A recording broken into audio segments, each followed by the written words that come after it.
نعرہ تکبیر، نعرہ رسالت، نعرہ حیدری۔ بھائی صاحب افتخار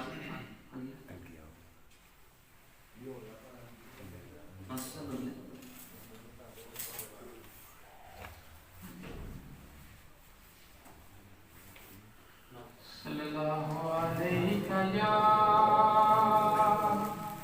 یا رسول اللہ وسلم علیہ یا حبیب اللہ۔ اول حمد اول حمد ثنا الہی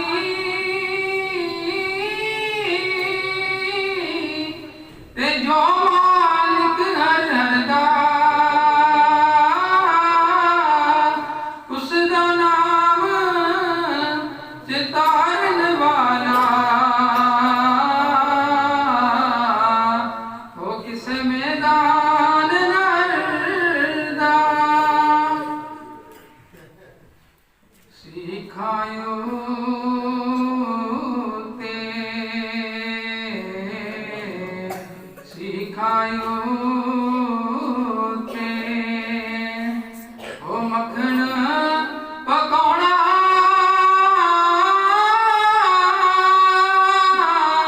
او ڈاڈا یوکھا کمے او بچڑے دے کے دین بچاؤنا ہوئے سبھی حسین دا کمے رحمت دا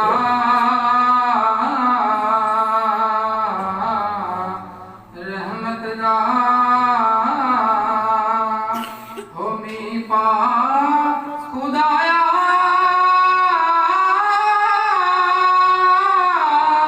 ہوتے باغ سکا کر ہریا ہو بوٹا یاس امید میری دا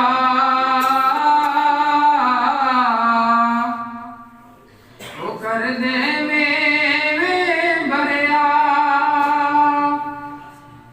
رحمت دا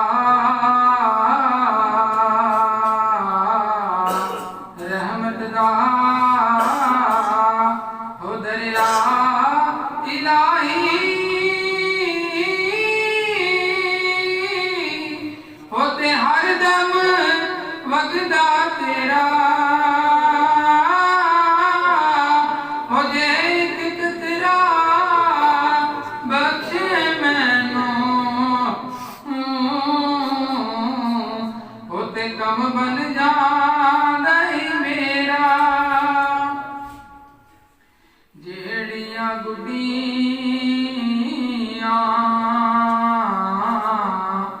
جیڑیاں گڈیاں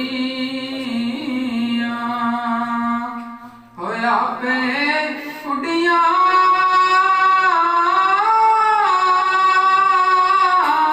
ہوتے کدے نہ چڑھن اونچائیاں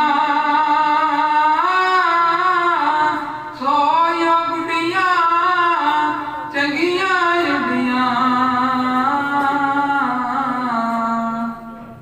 وہ جڑیاں سائیاں آیا پہ اڈائیاں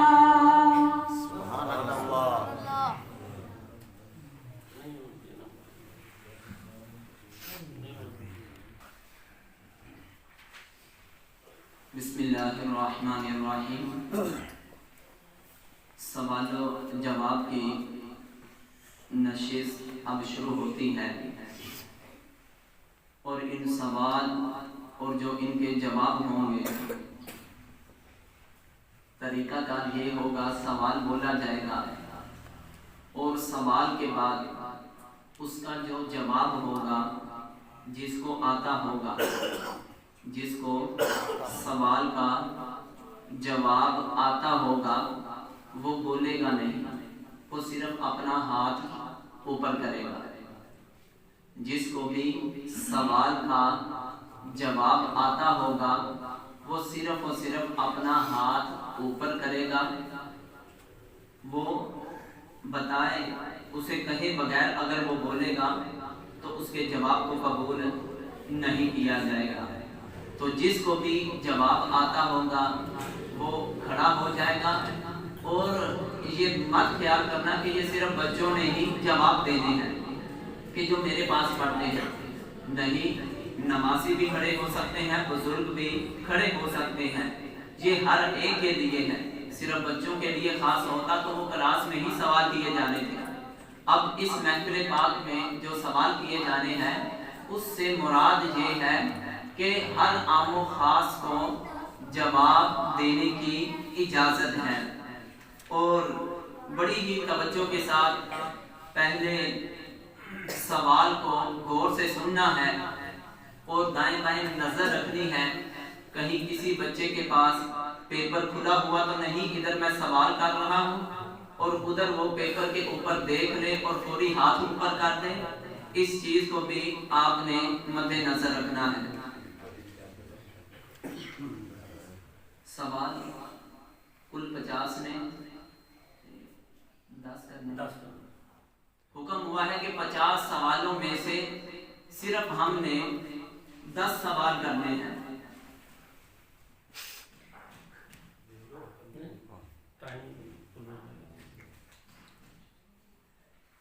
سب سے پہلا سوال یہ ہے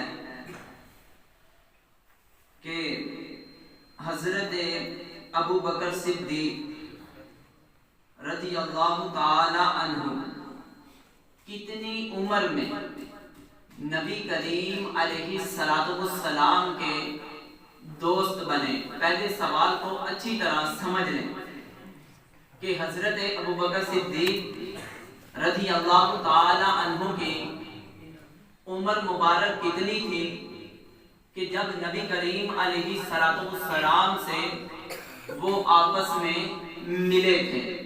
یہ سوال ہے، اور اس کا جس کو جواب آتا ہے وہ اپنی جگہ پر کھڑا ہو جائے، اپنے صرف ہاتھ ہی اوپر کرے، بیٹھ جائے۔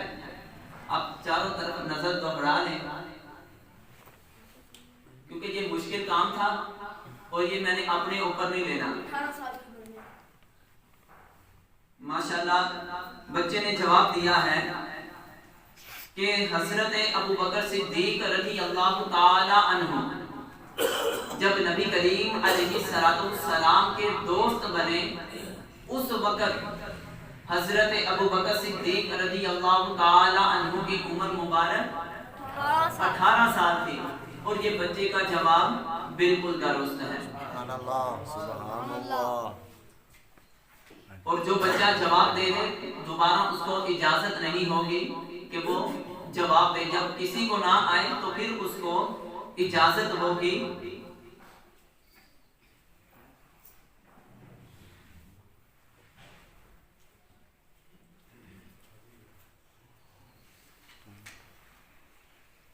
اب دوسرا سوال یہ ہے کہ نبی کریم علیہ السلام نے جب اس دنیا سے پردہ کرنا تھا اس وقت اپنی حیات طیبہ میں ہی جب آپ حالت علالت میں تھے اس وقت آپ نے اپنے 1,24,000 کم و بیش صحابہ میں سے امامت کے لیے کس صحابی کا انتخاب کیا؟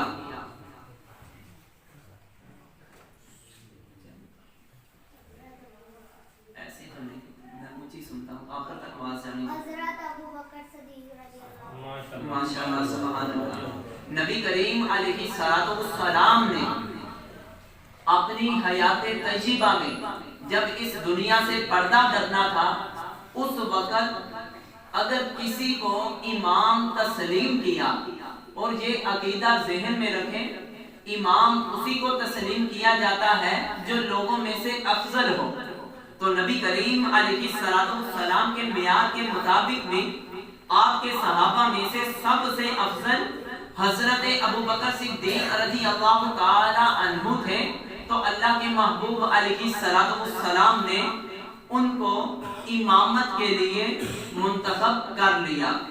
اب سوال نمبر 3 یہ ہے کہ حضرت ابوبکر صدیق رضی اللہ تعالی عنہ کا شجرہ نسب جو نبی کریم علیہ السلام سے 8ویں پشت پر جا کر ملتا ہے، وہ سلسلہ نسب کیا ہے؟ وہ 8 پشتوں کا نام لے کر بتائیے کہ وہ 8 پشتوں کا سلسلہ نسب کیا ہے۔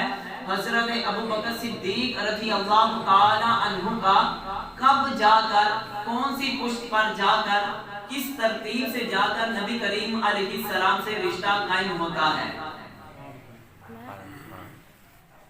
عبداللہ بن عثمان، عثمان بن عامر، عامر بن مرہ، مرہ بن کعب، کعب بن سعد، عبداللہ بن عثمان، عثمان بن عامر، عامر بن مرہ، مرہ بن کعب، کعب بن سعد، سعد بن مرہ۔ جواب درست نہیں ہے،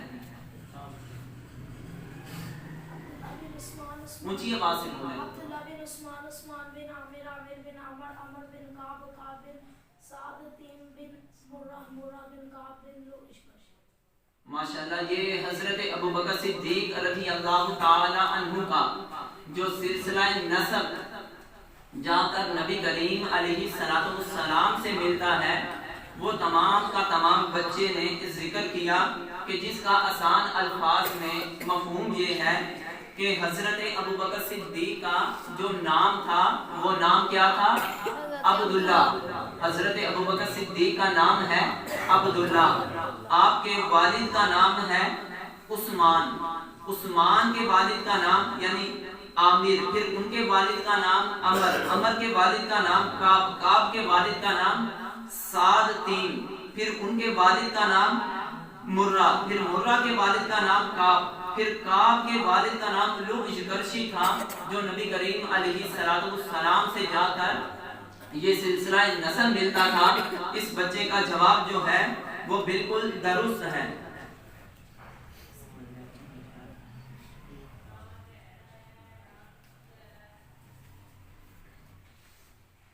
کتنے سوال ہو گئے؟ 3 ہو گئے۔ اب سوال یہ ہے کہ حضرت ابوبکر صدیق رضی اللہ تعالی عنہ نے کتنے نکاح کیے؟ بہت ہی آسان جواب ہے،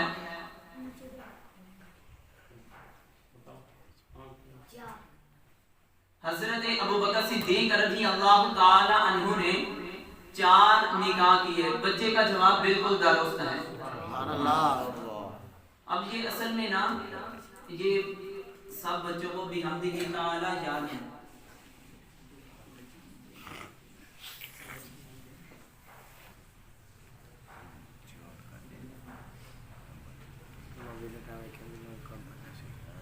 کیونکہ بچے سب تو بحمدہ تعالی سب کو یاد ہے۔ اب ظاہری بات ہے یہ انتخاب کرنا میں نے اس لیے نہیں کیا کیونکہ کہیں گے کہ استاد کو فلاں بچے کے ساتھ ایسا ہے، فلاں بچے کے ساتھ ایسا ہے۔ اب تمام میں سے کسی کا انتخاب تو کرنا ہی ہے، تو دل میں گلہ شکوہ مت کیجیے گا، بڑا سوچ سمجھ کے جواب دیجیے گا۔ آگے سوال یہ ہے کہ حضرت ابوبکر صدیق رضی اللہ تعالی عنہ اور نبی کریم علیہ السلام کے درمیان آپس میں رشتہ کیا تھا؟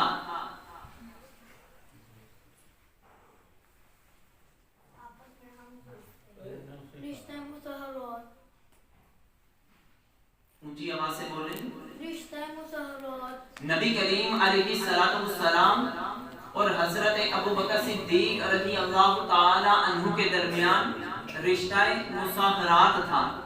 مصاہرات کسے کہتے ہیں؟ سسرالی رشتے کو، کیونکہ حضرت ابوبکر صدیق رضی اللہ تعالی عنہ نے اپنی بیٹی حضرت عائشہ رضی اللہ تعالی عنہا نبی کریم علیہ السلام کے نکاح میں دی۔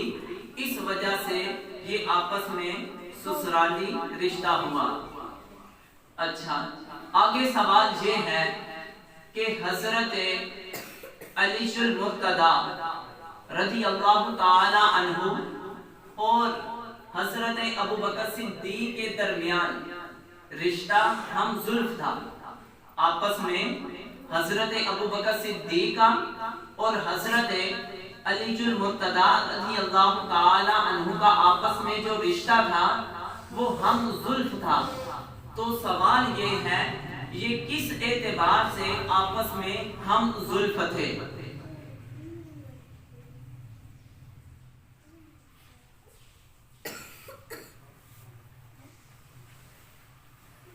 اونچی آواز سے بات کریں۔ میں تو پہلے حضرت جعفر کے نکاح میں تھی، ان کی شہادت کے بعد حضرت صدیق اکبر کے نکاح میں تھی، ان کی وفات کے بعد حضرت علی کے نکاح میں آئی۔ شاباش۔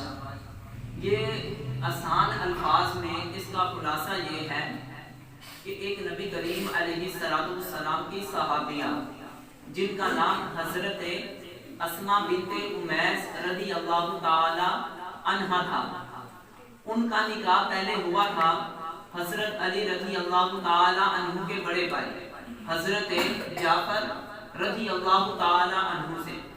جب جنگ موتا کے اندر آپ کے بڑے بھائی حضرت جعفر رضی اللہ تعالی عنہ شہید ہو گئے تو پھر وہ حضرت اسماء بنت امیس نے نکاح کر لیا حضرت ابو بکر صدیق کے ساتھ۔ پھر جب حضرت ابو بکر صدیق رضی اللہ تعالی عنہ اس دنیا سے پردہ کر گئے، حضرت اسماء حیات تھی، پھر انہوں نے نکاح کیا حضرت علی المرتضی رضی اللہ تعالی عنہ کے ساتھ۔ اس اعتبار سے ان کا آپس میں جو رشتہ تھا یہ ہم زلف تھا۔ بچے کا جواب بالکل درست ہے۔ سبحان اللہ۔ آگے سوال یہ ہے کہ حضرت ابو بکر صدیق رضی اللہ تعالی عنہ کے والد محترم نے اسلام کب قبول کیا؟ ماشاءاللہ، اس بچے کا جواب بالکل درست ہے۔ جب اللہ تعالیٰ نے مسلمانوں کو فتح مکہ جیسی نعمت سے نوازا تو اس کے بعد حضرت ابو بکر صدیق رضی اللہ تعالی عنہ کے والد محترم نے اسلام قبول کیا تھا۔ آگے سوال یہ ہے کہ اسلام سے پہلے حضرت ابو بکر صدیق رضی اللہ تعالی عنہ کا نام کیا تھا؟ دوسرے بھی بتا سکتے ہیں۔ آپ کا جواب بالکل قبول نہیں کیا جائے گا کیونکہ آپ کا بھی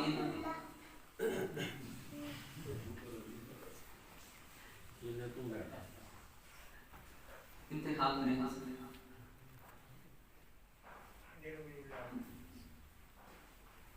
ابو الکعبہ۔ کیا؟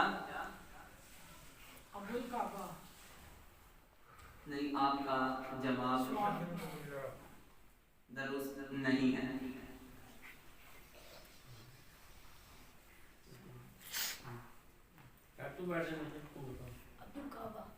عبد الکعبہ۔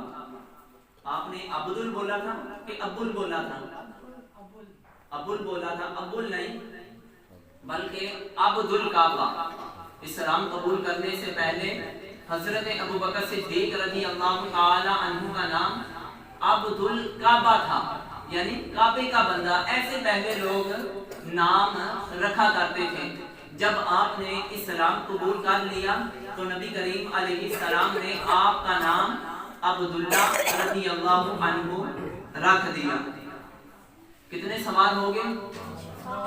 اچھا، آگے سوال یہ ہے کہ قرآن مجید میں حضرت، بڑی توجہ کے ساتھ، قرآن مجید میں نبی کریم علیہ السلام کے جتنے بھی صحابہ ہیں ان تمام صحابہ میں سے ایک صحابی کا ذکر اللہ تعالیٰ کی ذات نے کیا ہے اور وہ حضرت ابو بکر صدیق ہے۔ اور وہ قرآن مجید کی کون سی آیت ہے کہ جس میں اللہ تعالیٰ نے حضرت ابو بکر صدیق رضی اللہ تعالی عنہ کی صحابیت کا ذکر کیا، وہ جواب دے۔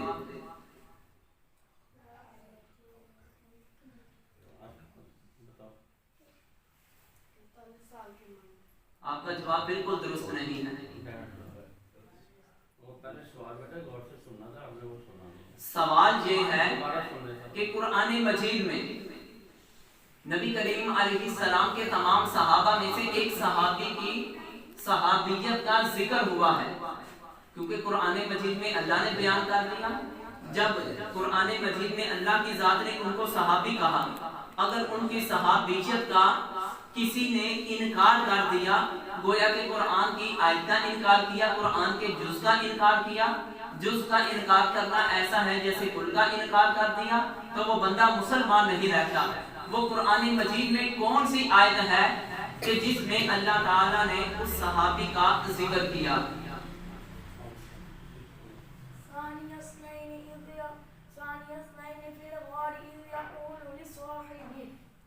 ماشاءاللہ، یہ قرآن مجید میں سورہ بقرہ کے اندر یہ آیت مبارکہ ہے، ثانی اثنین اذ ہما فی الغار اذ یقول لصاحبہ۔ یہ حضرت ابو بکر صدیق رضی اللہ تعالی عنہ کی صحابیت کا یہ ذکر ہے۔ اچھا، تو آگے سوال یہ ہے کہ حضرت ابو بکر صدیق رضی اللہ تعالی عنہ جب اس دنیا سے پردہ کیا تو آپ کو آپ کی نماز جنازہ حضرت عمر رضی اللہ تعالی عنہ نے پڑھائی، تو وہ کون سی چار شخصیت تھی کہ جنہوں نے حضرت ابو بکر صدیق کو ان کی قبر مبارک میں اتارا؟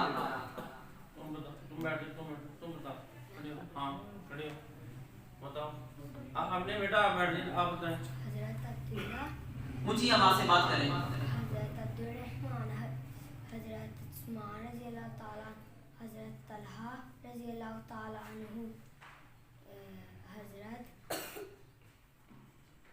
پھر دوبارہ آپ کے پاس آخری موقع ہے، دوبارہ جواب دے سوچ سمجھ کر۔ حضرت عبدالرحمن رضی اللہ تعالیٰ، حضرت عثمان رضی اللہ تعالیٰ عنہ، حضرت طلحہ رضی اللہ تعالیٰ عنہ، حضرت عبداللہ رضی اللہ تعالیٰ عنہ۔ آپ کا جواب پھر مکمل ٹھیک نہیں ہوا، آپ بیٹھ جائیں۔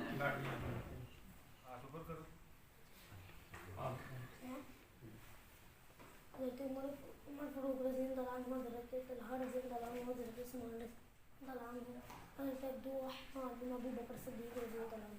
ماشاءاللہ، بچے کا جواب اب بالکل درست ہے۔ اس بچے کا جواب آدھا ٹھیک تھا، آدھا غلط تھا۔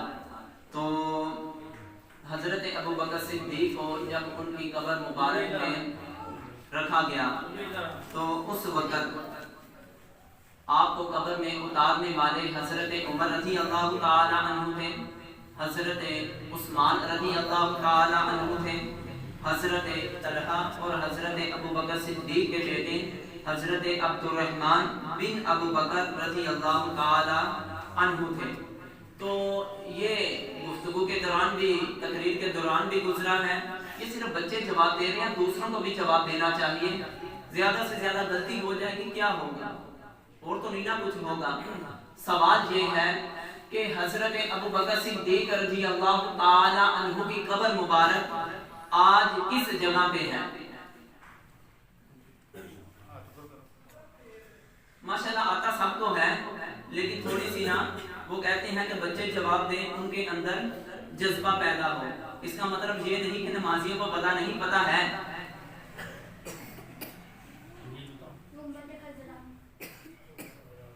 بچے نے جواب دیا ہے کہ حضرت ابو بکر صدیق رضی اللہ تعالی عنہ کا جو مزار ہے، آپ کی قبر مبارک ہے، وہ گنبد خضرا میں، وہ نبی کریم علیہ السلام کے ساتھ ہے۔ بچے کا جواب جو ہے یہ بالکل درست ہے۔ اچھا، آخری سوال ہے۔ آخری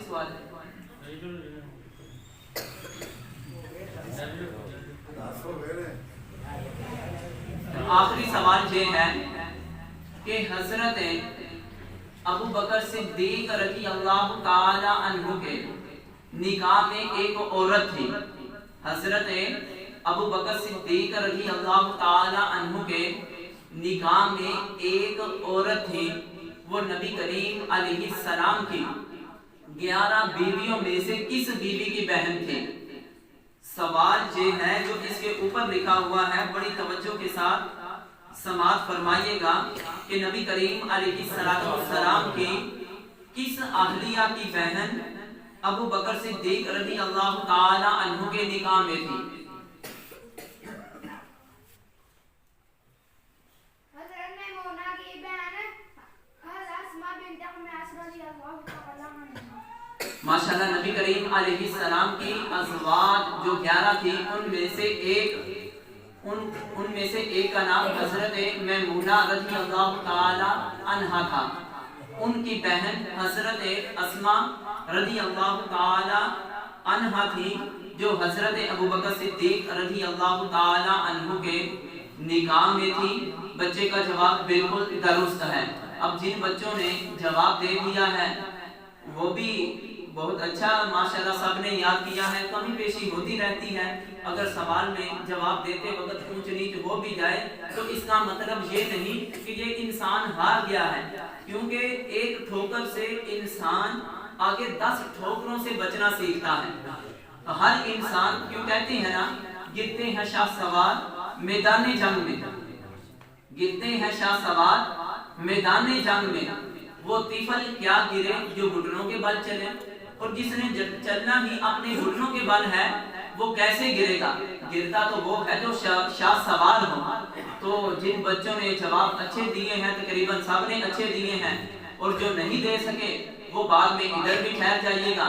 ان کی بھی حوصلہ افزائی کے لیے ان کو جو بھی توفیق ہوگی انعام دیا جائے گا. جس سے سوال نہیں کیا گیا دل میں کسی طرح کا کوئی بھی شکوہ شکایت نہ بچے رکھیں نہ بچوں کے والدین رکھیں. اب صلاۃ و سلام کے لیے تمام احباب کھڑے ہو جائیں.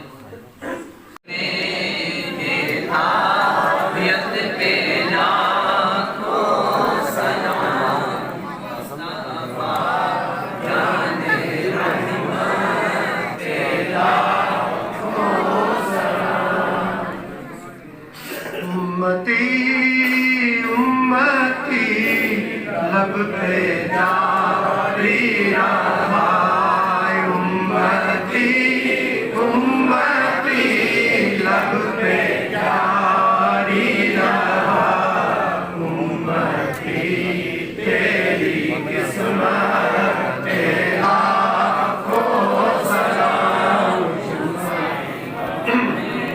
ہدایت پہ لاکھوں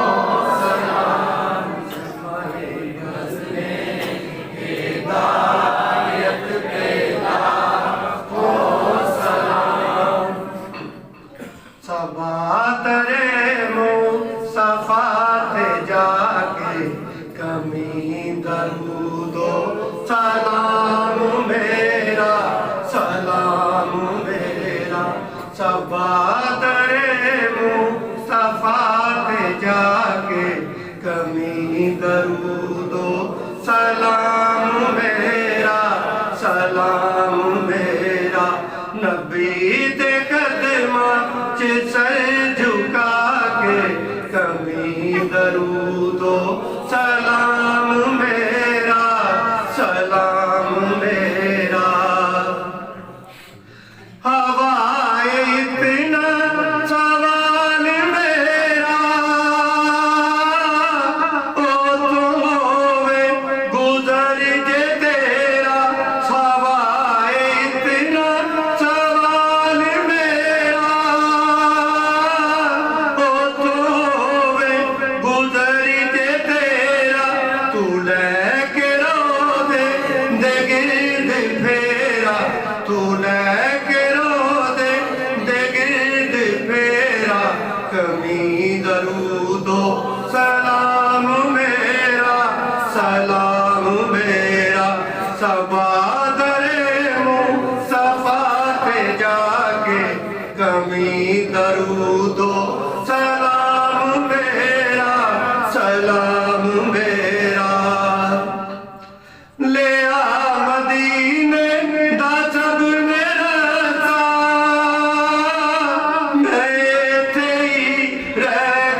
درود و سلام میرا سلام میرا سبادر مصطفیٰ پہ جا کے کمی درود و سلام میرا سلام میرا